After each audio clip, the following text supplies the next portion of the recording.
Here's today's In Touch devotion. Today's scripture reading is John chapter 13, verses 1 through 17. Now before the feast of the Passover, Jesus, knowing that his hour had come, that he would depart out of this world to the Father, having loved his own who were in the world, he loved them to the end. During supper, the devil, having already put into the heart of Judas Iscariot, the son of Simon, to betray him, Jesus, knowing that the Father had given all things into his hands, and that he had come forth from God and was going back to God, got up from supper and laid aside his garments, and taking a towel, he girded himself. Then he poured water into the basin, and began to wash the disciples' feet, and to wipe them with the towel with which he was girded. So he came to Simon Peter. He said to him, "Lord, do you wash my feet?" Jesus answered and said to him, "What I do, you do not realize now, but you will understand hereafter." Peter said to him, "Never shall you wash my feet." Jesus answered him, "If I do not wash you, you have no part with me." Simon Peter said to him, "Lord, then wash not only my feet, but also my hands and my head." Jesus said to him, "He who has bathed needs only to wash his feet, but is completely clean. And you are clean, but not all of you." For he knew the one who was betraying him. For this reason he said, "Not all of you are clean."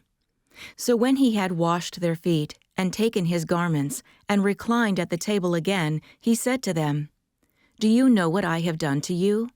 You call me teacher and Lord, and you are right, for so I am. If I then, the Lord and the teacher, washed your feet, you also ought to wash one another's feet. For I gave you an example that you also should do as I did to you.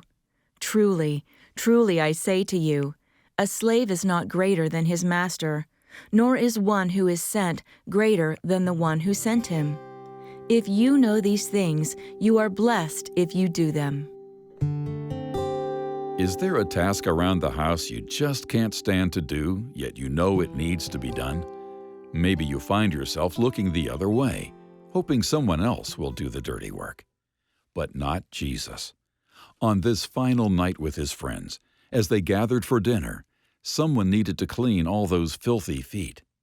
After all, they would be sitting on the ground, their bodies close to the low table of food. Their sandals would be caked with dust and dirt and whatever else they walked through on the streets.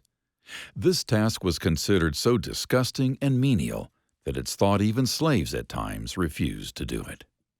But on this night, Jesus himself filled a basin and began to wash his disciples' feet.